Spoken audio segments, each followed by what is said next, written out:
We. Hey, shalom, everybody. How y'all doing? Welcome back to Reading with Shalom, man. It's part 20, man. What's up? How y'all doing today? Part 20. Man, I've been busy, man. I have been busy. So, but welcome back. Welcome back, man. What's up, man? I'm out here. We back at it with part 20, man, of Africans in Colonial Louisiana, man. We about to kick off chapter 8. Chapter 8 of Miss GWENDOLYN MIDLO Hall Sea of Pages, man. We about to get a rowing session in. I'm up. I've been up for a minute. So I was like, hey, fuck it, man. Let's read. Let's go ahead and read since I ain't been reading in a minute. Since I haven't read in a minute. A couple of days for sure. Let's go ahead and read. But I've been out in that garden. I've been getting shit done. I've been getting stuff done. About to come to a trying time. My boy's about to leave me. So, yeah. So I've been trying to get everything as much done as I can. The garden, weeded yard done, man. We done did some work in the yard. A lot of shit that's been keeping me busy and tired. So I have not been reading. I haven't been doing any of the readings. I haven't been doing rise and scripts, and I haven't been doing the reading with SHILOs. So, but we here today. We here today, man. We here today to get reading with SHILO together. We here for chapter 8. Chapter 8 is the Point Capee Post, race mixture and freedom at a frontier settlement. When you come on in, man, like, comment, subscribe, share, tell your people, man, y'all out here reading shit, man. I know it might not be a good time for y'all. It's 4 something in the morning, 3 something or whatever, man. 3 something in the morning. But hey, we're gonna get it in.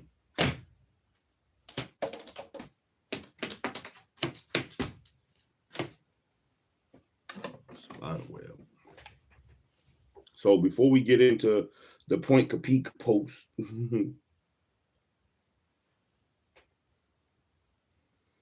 before we get into the Point Capee Post, let's go ahead and work our body, work our mind, and work our body one last time, man. We gotta get back in the routine. I've been sweating my ass off in the garden, but it's time to get a little workout in. So I asked you to do 25 things, because hey, health is wealth. Health is wealth. And we all need to be in better shape, or we all can be in better shape. I know I definitely can be in better shape, man, and need to be in better shape. So do 25 things. Do 25 things. Hey, shalom. King Von, shalom. 25 things, whatever it is that you can do for your body, man. You know what you got. You know what you need. You know what's going to help you, what you need to work at the most. Do 25 things, and we'll keep pushing. I got my old 50-pound weight right here. I need to work my love handles.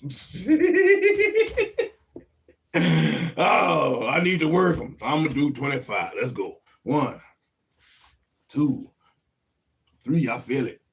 4, 5, 6, 7, 8, 9. Work them love handles. 10, 11, 12, 13, 14. It's like get that little V shape thing. 15, 16, 17, 18, 19, 20, 21. I feel that shit. I need to feel that. 22, 23, 24, 25. Let's get the other side. Other side. 1, 2, 3, 4, 5. Imagine picking up my child out of hole. Get out that hole. 6, 5, 6, 7, 8, 9, 10, 11, 12. I'll read the comments after I'm done. 13, 14, 15. Get it up. 16, 17, 18, 19, bitch, get up. 20, 21, 22, 3, 24, 25. I definitely need to work my love handles. The handles of love. Shit look like damn kettle handles. Shit. Yeah, get out the hole. That's what I said. The hole. Like they trapped in the hole. You gotta pick them up by one. Get up. Save them. Superman, that thing. Yeah, I imagine all type of stuff, man. What if they on the edge of a cliff? You gotta get them up. Get them up out that thing. Shit, my boys be on me anyway. They jump on me. They beat me. Oh, yeah. We're going to keep moving though. Hey, a little bit at a time. You got to start somewhere, man. Start somewhere. Somewhere. Wherever you at, start somewhere. You know what your body needs. You know where you at. You know what you can do. I'm not trying to get you to overwork yourself, but hopefully it'll start something in your mind that can help you maybe, you know, push yourself forward, motivate you a little bit better.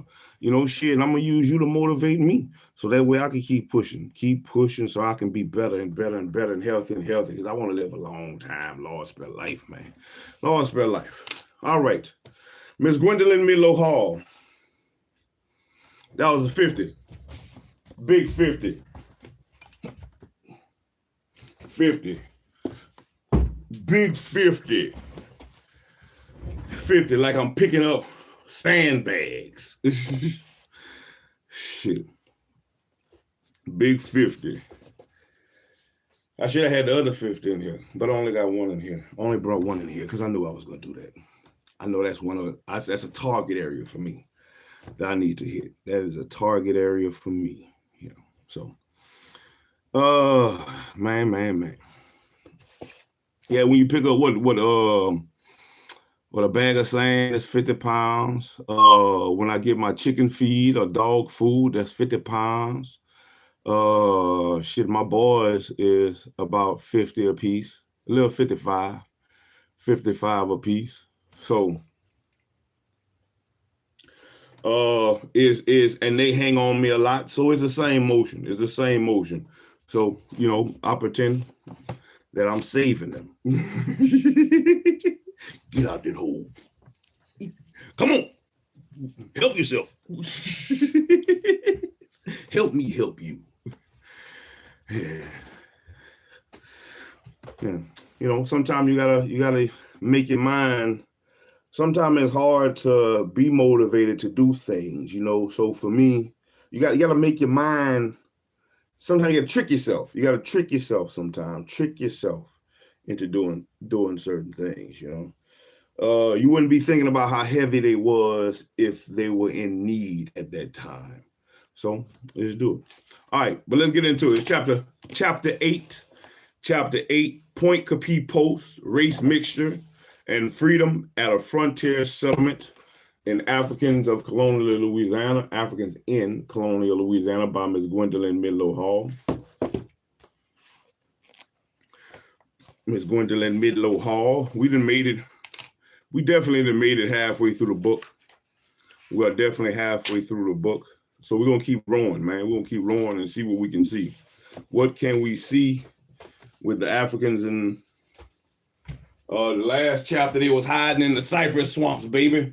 And so I went to the cypress swamps to show everybody what the cypress swamps looked like, to give them a glimpse of what life could be like in the cypress swamps. Chapter 8. If this is your first time here, welcome. Any words that I don't understand or I don't know, I'm going to take the time to look up the words. So bear with me. If you don't like it, oh well. I'm trying to learn something. Hopefully you are too. Hopefully that's why you're here, to learn something. I want to get a better understanding of what I'm reading. So if I don't know what the word is, I definitely will take the time to see. I'll use the Terminator though, so that way I can make it quicker instead of flipping through the pages of my dictionary, but if I don't find it in the Terminator, then I will check the dictionary. Chapter 8, Poincare Post. As the mighty Mississippi reaches Louisiana, it loses its straight course and meandering and spiraling through the delta where no natural obstacles impose order upon its path. About 50 leagues north of New Orleans, along the winding river, the river changed in its course and left behind a branch cut off from the new course. And looking every bit like the Mississippi, it leads nowhere. Now, this body of water is called approximately False River. That's down the road from me, False River. And the post there was named Poincare, meaning cut off point. And it is here that one can closely observe the incubation of new, hybrid, cultural forms in response to the human and ecological environment. Now, red, white, and black met under crisis conditions, and the insecurity of the frontier world created a society in which the three races were deeply dependent upon each other, and physical survival was often more important than acclamation of wealth. Now, racial lines were blurred, and intimate relations among peoples of all three races flourished, and the population of this face-to-face community living the danger and isolation, much of the time adapted by creating a flexible, permeable world where human talents and abilities were at a premium. Now, hybrid race, culture, and language were created. Louisiana Creole was the only language spoken by most whites of this district, and as well as by the blacks, and well into the 20th century. And when folk tales were collected from both black and white monolingual speakers of Louisiana Creole in 1931, the white storytellers used more archaic forms of the language than did the black. Now, at Poincare, as at many French settlements in Lower Louisiana, the French and Canadian colonists were socialized to Indian ways of dress, housing, cultivation, and preparation of food. And during the French period, the whites were almost entirely small owners, holding few slaves, and they participated in a acculturation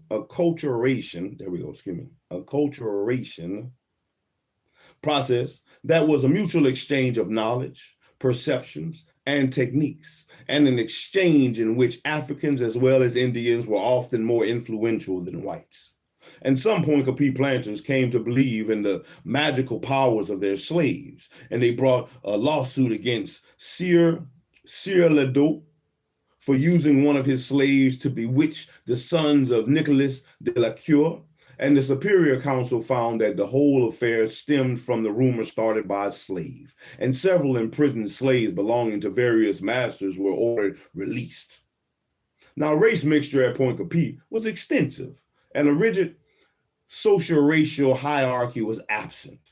And a close study of the Poincare post during the 18th century supports the claim of Charles Roosevelt, an Afro-Creole historian, that the French and Spanish colonists of Louisiana were most considerate of their mixed blood children than were settlers in their other parts of America, accepted them as members of their families, freed them, and educated them.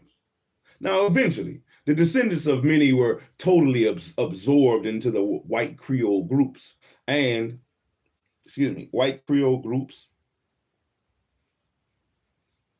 my eyes good. And Resuve interpretation indicating widespread passing of mixed bloods in the white population not only is accurate, but also is pivotal to understand race relations in colonial Louisiana.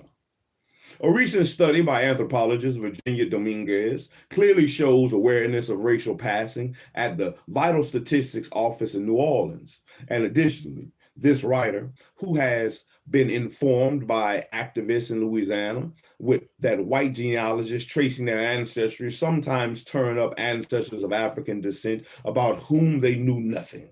And although race mixtures and social fluidity were perhaps more pronounced at Poincare than elsewhere in Louisiana because of the relative remoteness of the settlement and its insecure beginnings, a similar process of acculturation took place throughout Lower Louisiana during the 18th century.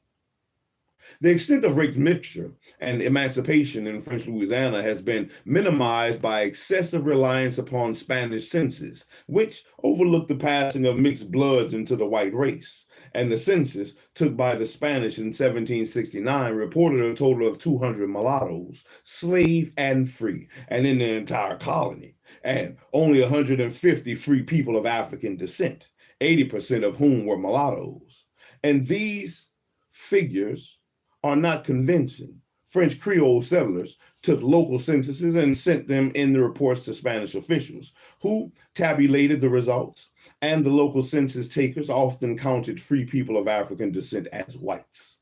The impact of Spanish law obligated the masters to appraise and free the slaves for purchase or self-purchase can only partially account for the growth of the free population of African descent under Spanish rule. Now, another important factor was one of definition, and the French colonists tended to absorb free people of African descent, especially concubines and descendants of Frenchmen, into the white population. The Spanish corporatists concept of racial hierarchy sought to create separate social groupings based upon varying degrees of race mixture, promoting the emergence of separate groups among the free population of African descent, blacks, mulattoes, quadroons, pardos, and those concepts were foreign to the French Creoles and created an awkward dilemma for local census takers, a dilemma that was resolved by including many free people of African descent among the whites. Now, this early pattern of race relations was quite resilient, and when this writer was growing up in New Orleans during the 1930s and 1940s, there were families known to be of mixed blood ancestry who were accepted as white by censuses of the white community. The racial openness that prevailed in colonial Louisiana can be explained at least partially by frontier conditions, and the Indian population remained pivotal throughout the 18th century, both in numbers and in military importance.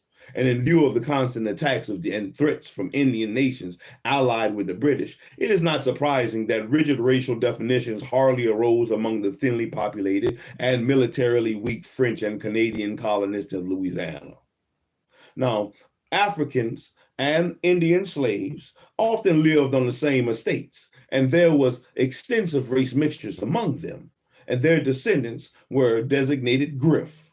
Concubinage between white men and slave women was extensive and was openly accepted by white women as well as by white men.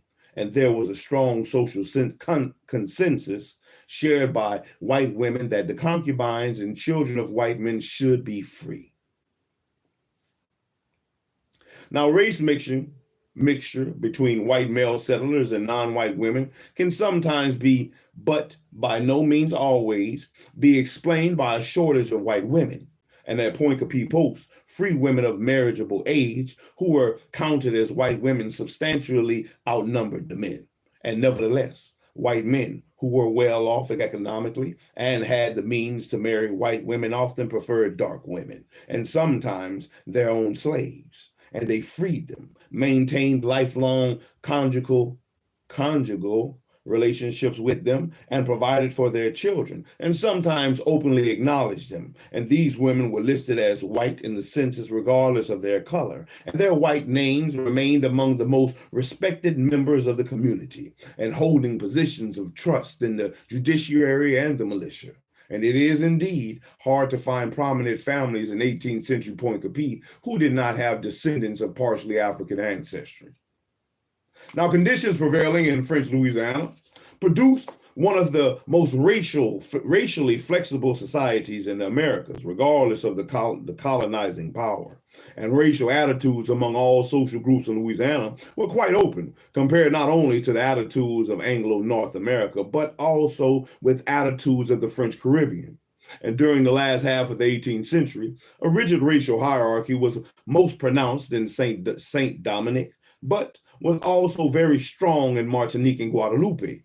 Attitudes toward race mixture in Louisiana contrast sharply with the pattern of Anglo-North America. And according to Alan Kilcoff, a man's reputation in Chesapeake could be ruined by fathering a mulatto child, and he would be scorned dishonored, and every house would be closed to him. And although white women might tolerate casual affairs between their sons and husbands and slave women, serious love affairs and stable unions would have raised the status of black women to a level approaching that of free white women and were therefore strongly and effectively opposed. The situation of South Carolina was a little more fluid, and at least during the early years of the colonization. Peter H. Wood wrote that concubinage during the late 17th and 18th centuries was more openly and perhaps more frequently interracial than in later years. And he cites several examples of white men who freed and provided for black, mulatto, and Indian women and their offspring in their wills. Now, there was enough race mixture between black slaves and white women, both servant and free, to inspire the act passed in 1717 that imposed a 7-year term of servitude upon any white woman who gave birth to a child by a black father. Damn. Ain't that something? You want to have that nigga baby? 7 years. Work.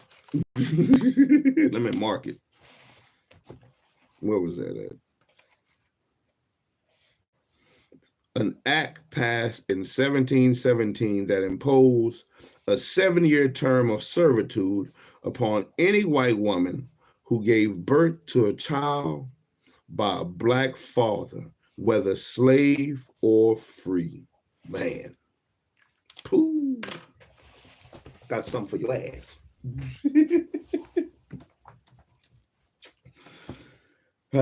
Some black Indian mixtures were called musty. Mustard. I wonder that's where they get that word from, mustard. You know mustard. Look at the mustard motherfuckers. Mustard. Mustard. One documented case exists of the mixed blood family passing into the white population.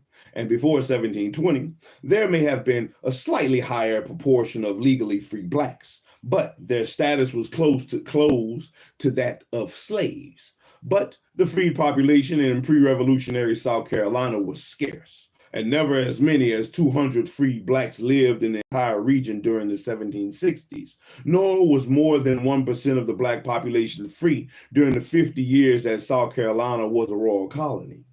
Now, Eugene D. Genovese presents a much more nuanced picture of interracial sexual unions in Anglo-America, indicating that truly familial bonds between masters and slave women and concubines and their offspring were not uncommon, and that sexual relationships between black men and white women were more accepted during slavery than in the New South. And while the Indian population continued to be the most effective military force in Louisiana throughout the 18th century, the Indian population in the English colonies, along with the Atlantic coast, declined sharply at a much earlier stage of colonization.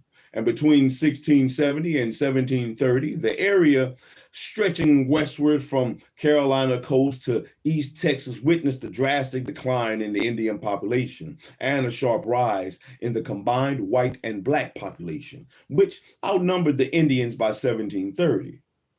Now, although blacks began to outnumber whites in Carolina by 1910, blacks were confined largely to the coastal areas before 1760. But by 1759, the population of South Carolina was 55,000 blacks and 36,000 whites. But whites overwhelmingly outnumbered blacks in the townships and in the middle and back country, and thus the frontier areas were overwhelmingly white. And after 1760, large numbers of slaves were imported into South Carolina backcountry from Africa as well as from other North American states. Now, while less than 1/10 of South Carolina's slaves lived in the back countries of 1760, half of the slaves were there by 1810. And by the time blacks began to populate the back country in large numbers, there was a relatively large local white population capable of defending itself, and the frontier was reasonably secure. In contrast, the white settlers of Louisiana depended heavily upon both reds and blacks for their military as well as their economic survival.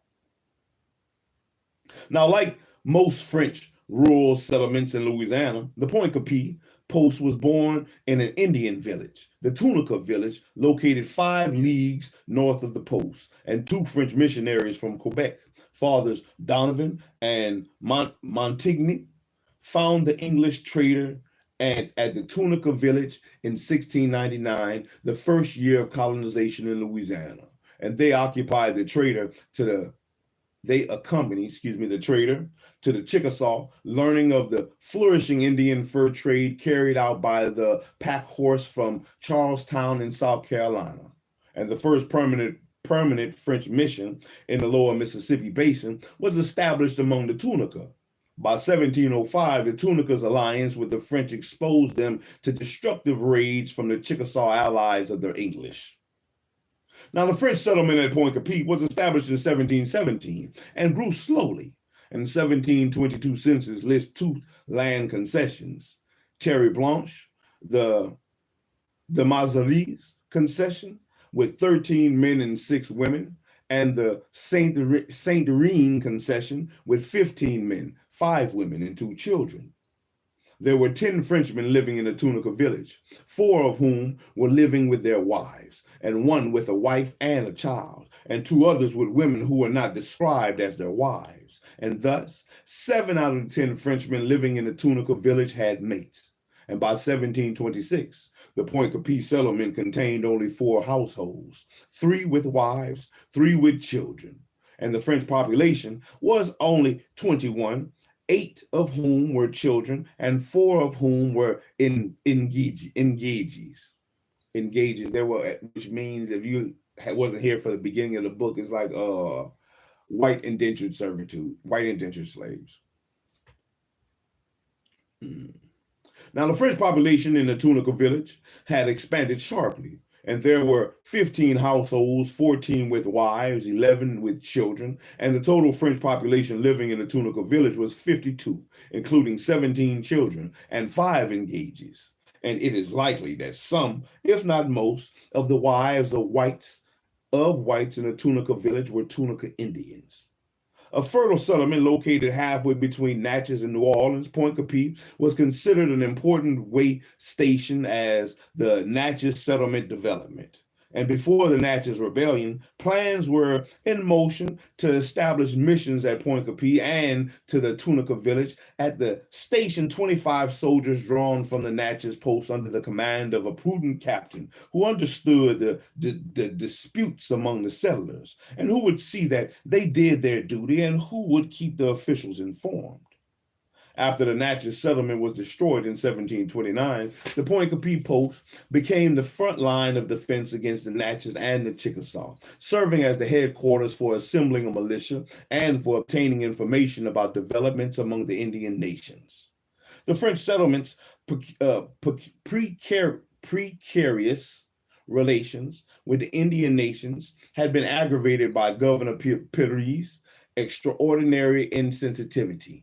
And he alienated the Illinois by burning alive 3 Chickasaws who had been sent to him as envoys by the Illinois, with the understanding that their lives would be spared.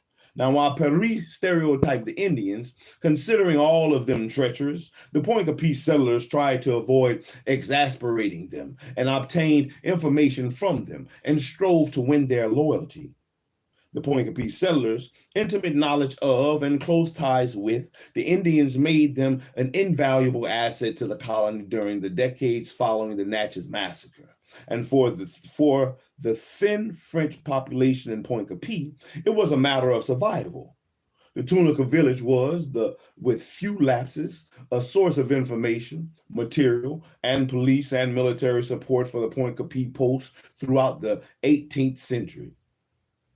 Now, when the Natchez abandoned their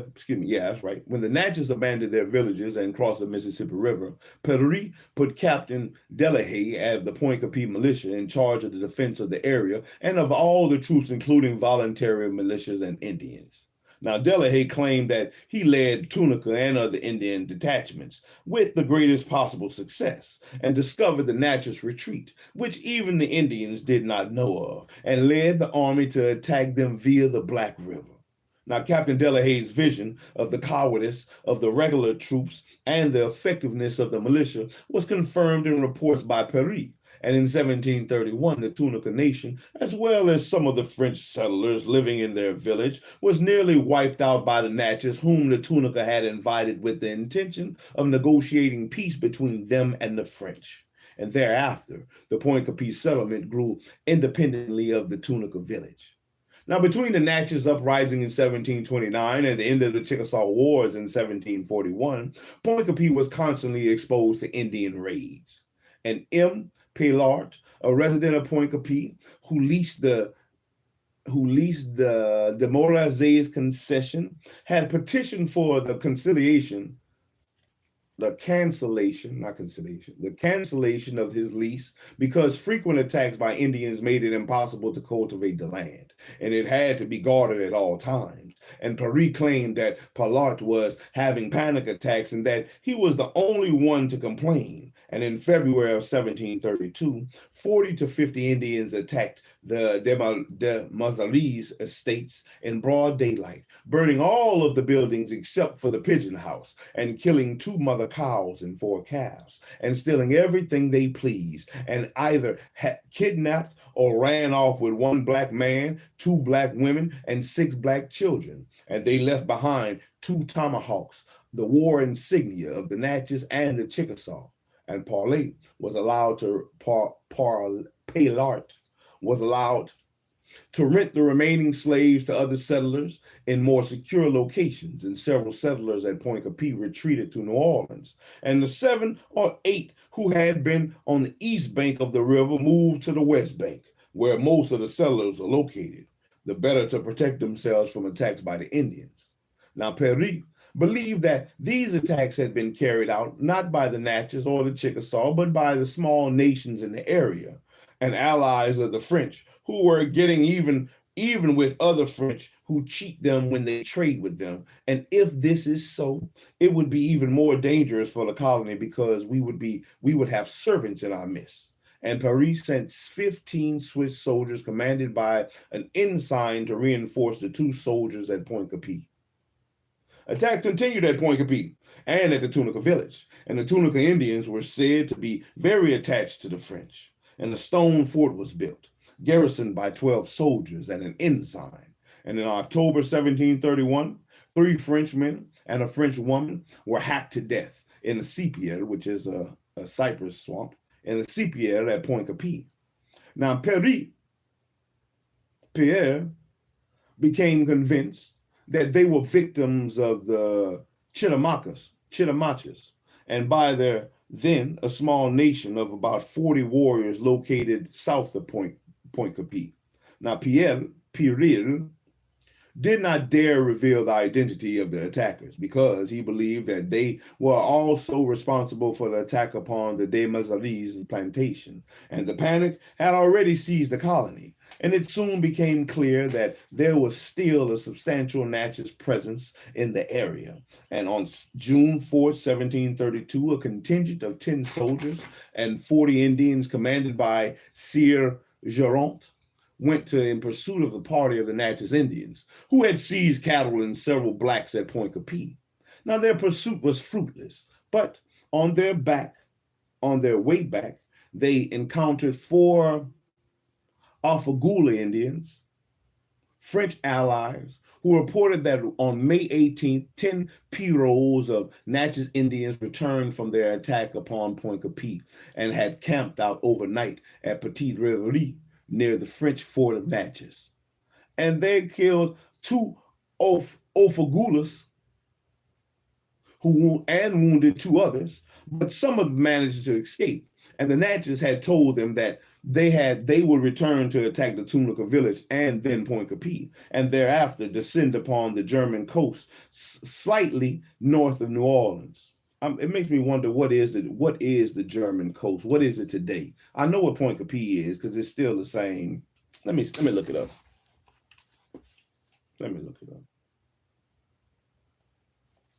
What is the German coast of Louisiana?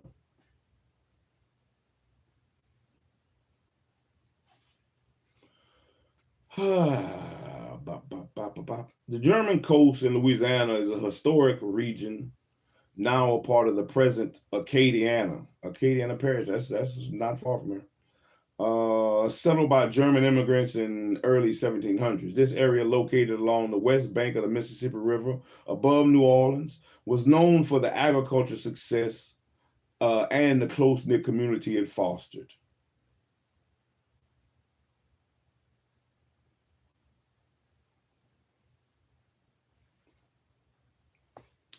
What would the German coast of Louisiana be in 2025?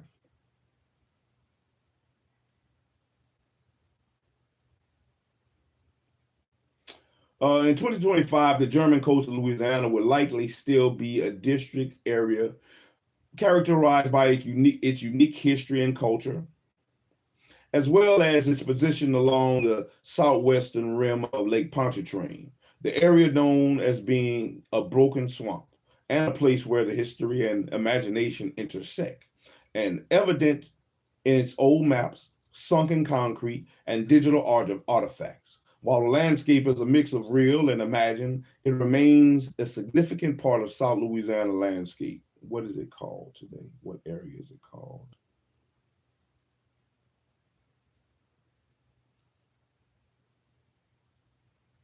I know where Lake Pontchartrain is.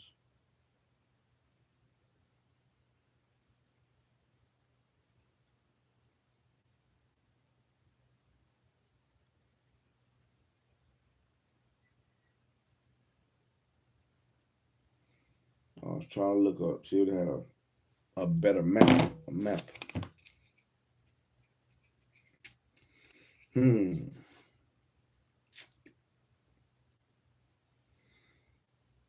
The Natchez had told them that they would return to attack the Tunica village and then Point Capee, and thereafter descend upon the German coast slightly north of New Orleans, where they would camp out and await the English, who would come by the big Lake Pontchartrain to seize Paris. Now, Geronte reported that the Natchez had begun to carry out this plan. And during the night of June 13th and to 14th in 1732, the Natchez built a camp surrounded by trenches near Point Capee and left 2 tomahawks and a declaration of war. And thereafter, there were more reports of Natchez parties roaming the area. A contingent of 25 to 30 Tunicas sent in pursuit found 14 Natchez camps near the post. And the Tunicas destroyed the camps, killed 4 Natchez, and wounded 2, and ran off the rest. And it had been thought that all the Natchez had taken refuge with the Chickasaw by Geronte, but Geronte reported that most of them, 180 warriors, without counting the young men, were wandering about with no other idea than to seize the blacks and sell them to the English for merchandise. And by July of 1732, it became clear that it was indeed the Natchez and not the small nations along the river who had destroyed the Desmarais concession and seized the slaves. And one of the black women escaped from the Natchez and fled to the Tunicas. And she reported that within the month, the Natchez would organize a party of 200 men to attack Point Capee. And the settlers built 2 small forts at each extremity of the settlement, and with 15 French soldiers at one end and 20 Swiss soldiers at the other end. And an Ofagula Indian and a black slave who were out hunting together in a pirogue to obtain food for the settlers were attacked by the party of the Natchez Indians. The slave was killed, and the Ofagula was wounded by several arrows. The Natchez cut up the pirogue and left it on the shore with broken arrows and tomahawks as a war signal. Now, travelers often found paths and fires in the Red River area, and which convinced the authorities that this region had not been completely abandoned by the Natchez. And by June of 1733, Benville, back in command, had uncovered the retreat of the party of the Natchez established near the old settlement. and ordered the Tunica to force the Natchez out of their retreat and destroy their village. Now the Tunica were armed and marched off at once and under the command of Geronte. And they found the village abandoned, except for 5 or 6 families who were expecting an abundant harvest, but they were so much on their guard that the Tunica could not surprise them, and they ran off, leaving behind only one old woman. And the attackers destroyed the crops and burned the cabin. That's crazy. Why destroy the crops? You should have just took them. And the old woman who had been taken prisoner informed Benville that there had been about 20 warriors in the group when Benville began to pursue them. And realizing that their retreat had been discovered, they had accepted the invitation of the Chickasaw, who had been urging them to take refuge among them and had been promising all kinds of advantages from the English. Now, the woman informed Benville that the other Natchez party that had been along the Ouachita River and in the previous year had also taken refuge among the Chickasaw. Now, no more than 40 warriors and as many young women remained near the Mississippi, and they were dispersed and hiding in the mountains not far from the village where she had been captured. And in 1732, it was reported that there was only nearly 40 settlers in Point Capee occupying nearly 2 lease of land. Louse, L-I-E-U-S. L-I-E-U-S. Lease, not police. L-I-E-U-S.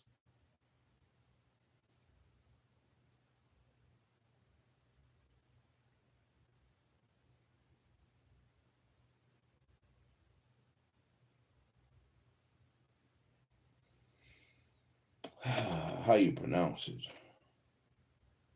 It means, is the plural of the French word lit in English, in lieu of, meaning instead of or in place of.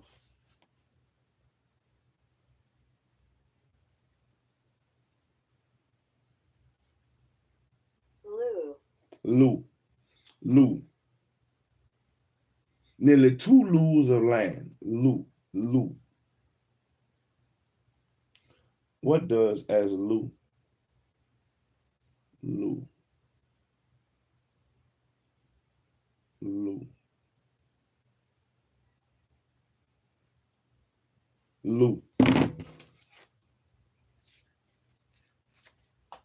In 1732, it was reported that there were nearly 40 settlers in Point Capee occupying nearly 2 lous of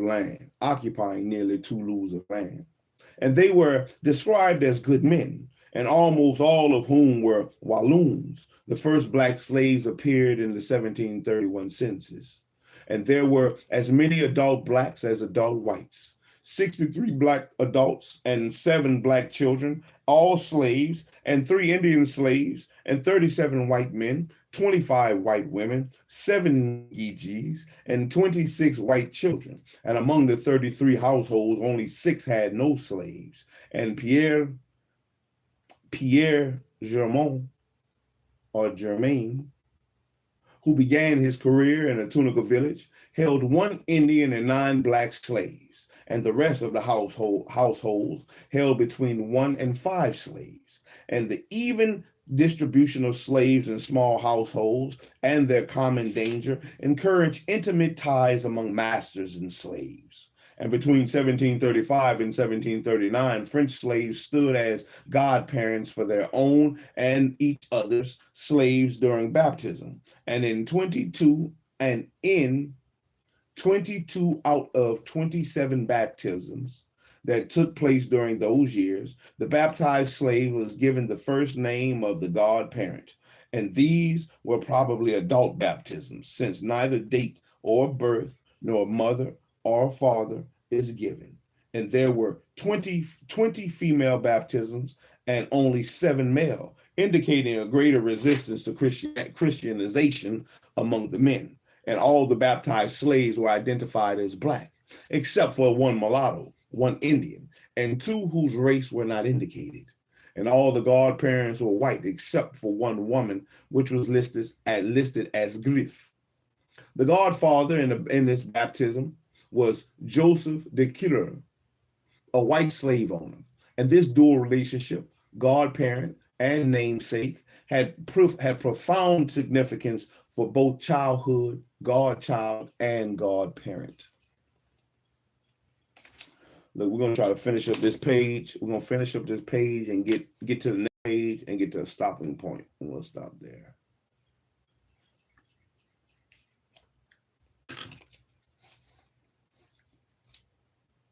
It is easy to understand the closeness and intimacy that developed among red, white, and black during the early years of the settlement at Point Capee.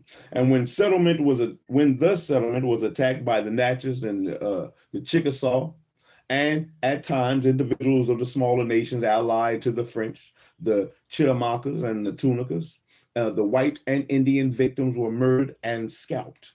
The blacks, perhaps a little more fortunate, were a prized commodity, and there they relived their own or their parents' experience in Africa, and they were kidnapped and sold, and this time to the Chickasaw, who exchanged them for trade goods with the English in South Carolina. And throughout the 1730s and the early 1740s, the Point Capee post suffered raids from hostile Indians, aggravated by the Chickasaw Wars. A Frenchman and a Ofagula Indian were killed in a pirogue above Point Capee, and Benneville made inquiries among all the nations along the Mississippi and informed that the killers were 5 Tunica Indians who were returning from smoking the calumet with the calumet with the Chittimakas. And Benneville, what is a calumet? They were smoking the calumet. I wonder if that's that loud pack. Calumet. Let's see. Calumet. Calumet. Not calumet. Calumet. C-A-L-U-M-E-T. Calumet. Let's see how they pronounce it. Calumet. Calumet. What does it mean?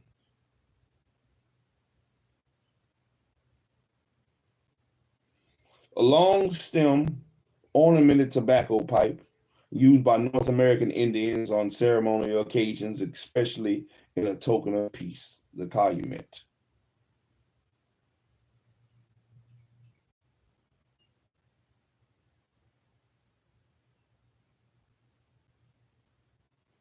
Calumet. Now, Benneville hastened to point out that the Tunica, a nation of 50 warriors, had not been responsible for these deaths, and these killers were only a few rebels whose heads he would demand when the chiefs came to the capital in the spring. Now, Benneville explained that he would proceed as gently as possible in order to avoid war with this nation. And meanwhile, he removed the garrison from the Tunica village and reinforced the garrison at Point Capee. And in November of 1738, 2 settlers from Point Capee arrived in the capital to report that an Indian informant told them about a widespread conspiracy among the Chittimakas, the Avoyals, the Tunicas, and the Natchez and nations along the upper reaches of the Red River to destroy the French settlements of at Natchez and at Point Capee. And 10 soldiers were sent to Point Capee to reassure the settlers that there and to stop them from abandoning their houses and their belongings, which would have precipitated the flight of settlers along the whole length of the river. And the commanders at Natchez and at Natchez were warned and were ordered not to let any armed Indians enter their forts under any pretext whatsoever. No arms, powder, or balls were to be given to the Tunica until further orders. Man. Ooh-wee. We're going to stop there. Shalom, shalom, shalom. They were smoking that calumet, that peace pipe.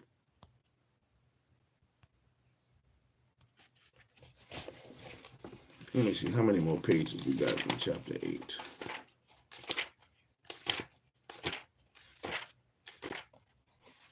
I think I can finish chapter 8 tomorrow, maybe. I'll take it back. It'll probably be 2 sessions. Probably by Saturday night.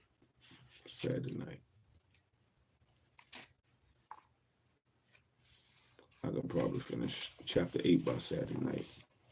The book only has 11 chapters, so we're close to the end. But coming up on chapter 9, 10, and 11 are all long chapters. I think especially 10.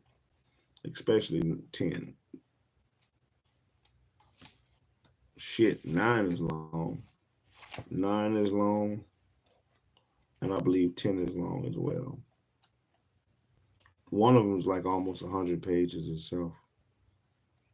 Chapter 11. Chapter 11 is like almost 100 pages. Just that chapter.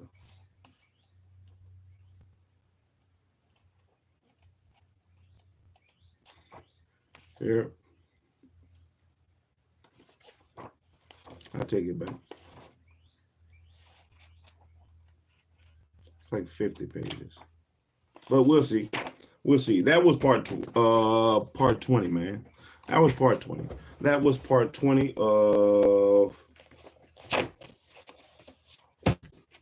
Africans in Colonial Louisiana by Ms. GWENDOLYN MIDLO Hall. I stumbled over some words. I stumbled over a couple of things, man. But hey, we did good. You know, we moved right along through. We rode pretty well through the chapter, or through the beginning of the chapter. Very understandable.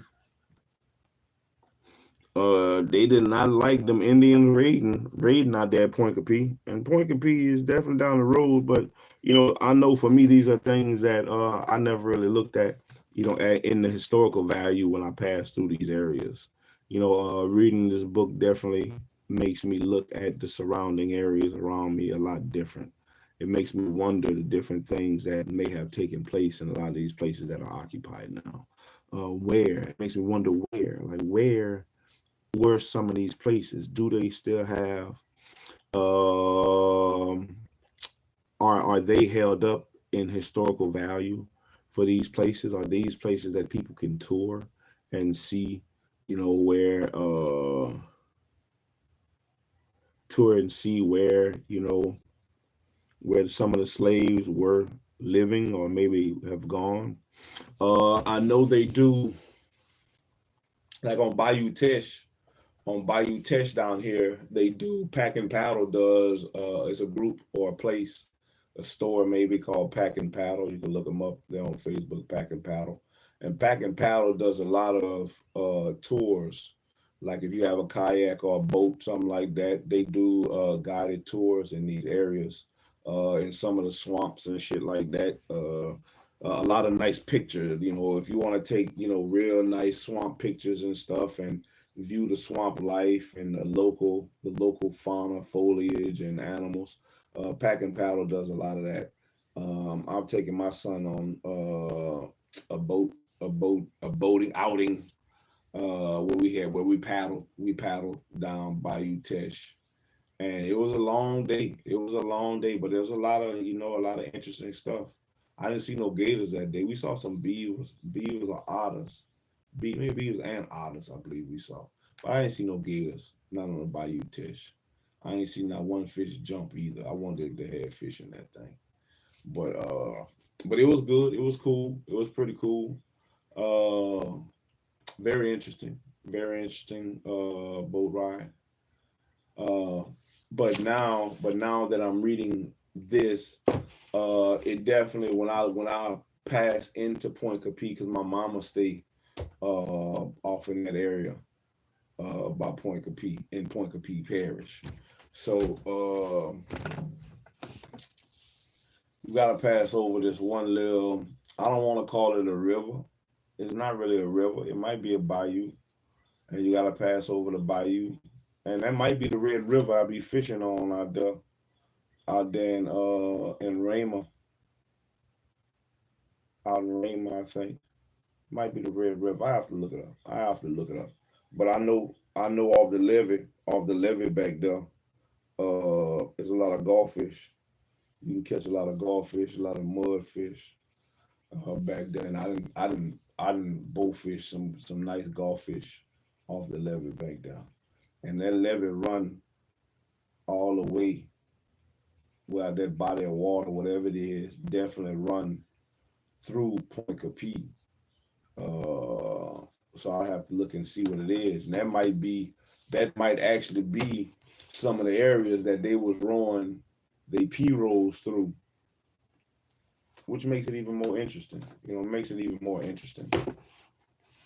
Some of them cypress swamps might be the same cypress swamps that they was tracking the slaves through, or the Indians through. You know, but it just goes to show how much of that was Indian land. All that was Indian land, and the French, the English, the British, all them people was fighting over other people's shit.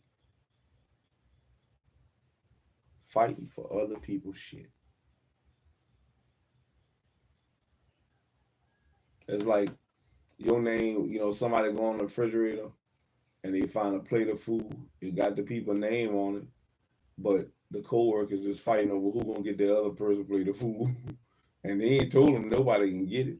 They looking for it. They gonna come back and want their lunch, but they're not gonna be able to get it because the co-workers came over there and eat them. But anyway, we'll keep pushing, man. One book at a time, one episode at a time, one part at a time, man. One chapter at a time, one page at a time, until we here a little, there a little, till we seek and find the treasures that have been left behind. Something that can enlighten our minds, exposing the lies and uplifting the truths. We're gonna see what it got, and hopefully, we can help burn down the plantations that we have built up. Hopefully we can help better ourselves. Hopefully we can expand our minds. Hopefully we can be better examples for the ones that come after us. And hopefully there will be little things that we can take and maybe apply to our lives. Maybe not much in this book, but in other books, but you never know. How you deal with people. Maybe that's something you could take from this.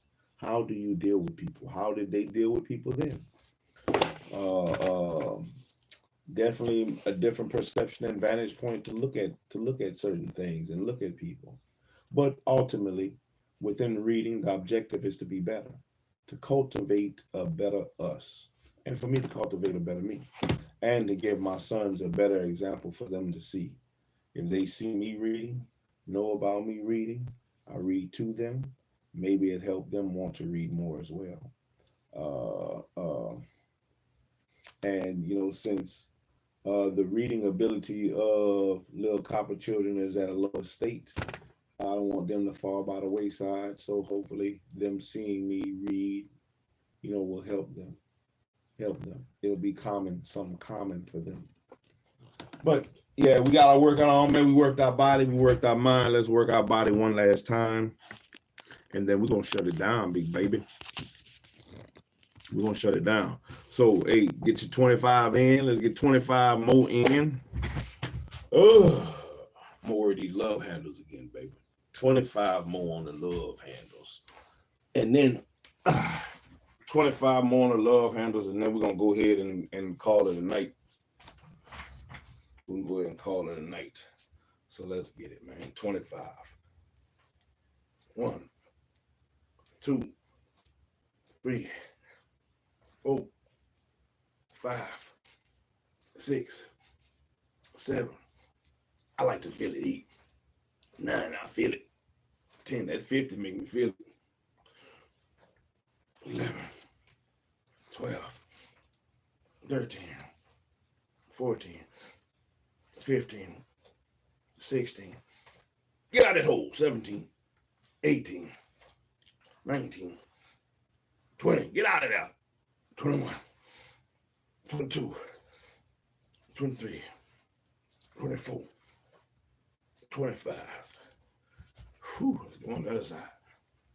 1, 2, 3, 4, 5, 6, 7, 8, 9, 10, 11, 12, 13. Come on, by that hole. 14, 15, 16, 17. Get on up. 18, 19, 20. Whew. Picking up them crates. 21, 22, 23, 24, 25. Whew. I feel it. I feel it in my love handles. Which is why I want to feel it. Mission accomplished. That's why I want to feel it. Mission accomplished with the reading today. Mission accomplished for today. Another one in the books. We'll keep pushing. I'll try to do Rising Scripts tomorrow or later on. I'll try to come back with Rising Scripts later on, where we'll keep pushing in the book of Enoch. We'll keep pushing in the book of Enoch. I think it's chapter, I don't know if it's going by chapters or not, but it says 37 to 71. 37 to 71. So we'll keep pushing. We'll keep pushing in the book of Enoch and get the book of Enoch out the way. And the book of Enoch will make book 29. That'll make book 29. So we'll keep marking them off as well. And once we're done with the book of Enoch, we'll shift over to the book of Jasher for Rising Scripts. But for reading with SHILO, man, we'll keep pushing until we finish off Miss GWENDOLYN MIDLO Hall, Sea of Pages, man, Africans in Colonial, Louisiana. And then after we finish this one, the next book on the list will be Black Indians. The next book on the list will be the Black Indians.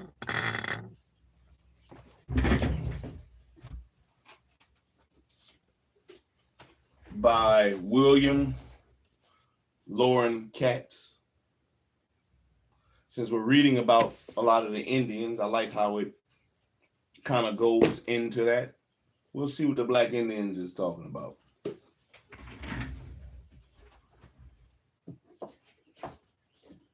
But first and foremost, let's finish off with Miss GWENDOLYN MIDLO Hall's book.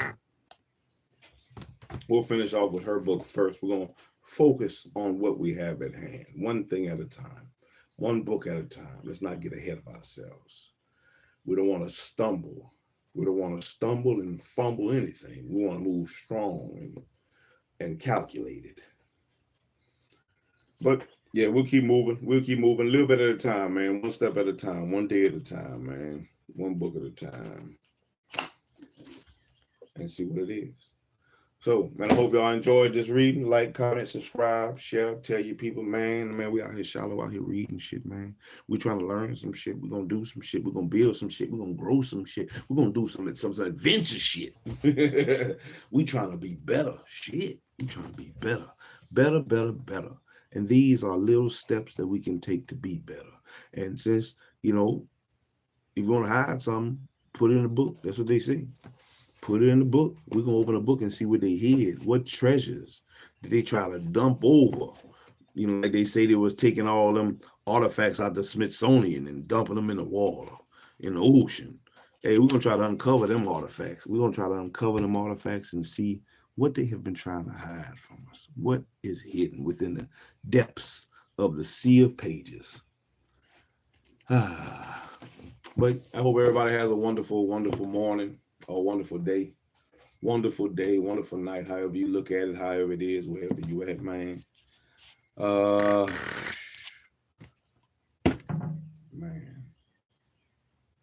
I kind of feel like I should have kept going, honestly. I feel like I should have kept going, but I hear them birds and stuff out there. It look like they sound like they calling the sun. Sound like they calling the sun. Wake up. Wake up, son. Wake up. We'll see. I might stay up. So if I stay up, man, I don't know. Everything else is done in my house right now. Clean. I have shit to do. I just be bored. I might just turn around and do rides and scripts, but we're gonna see, man. We're gonna see. I'm gonna take a break and see. But I'll come back live. I'll come back later anyway. I'll come back later on and do rides and scripts for sure. Rides and scripts for sure will be later on the day since I haven't read that in a minute. So shalom, everybody, man. Hey, I'm out here, man. Shalom, man. Hey, I hope y'all have a wonderful one. Shalom, shalom, everybody. Hey, shalom out.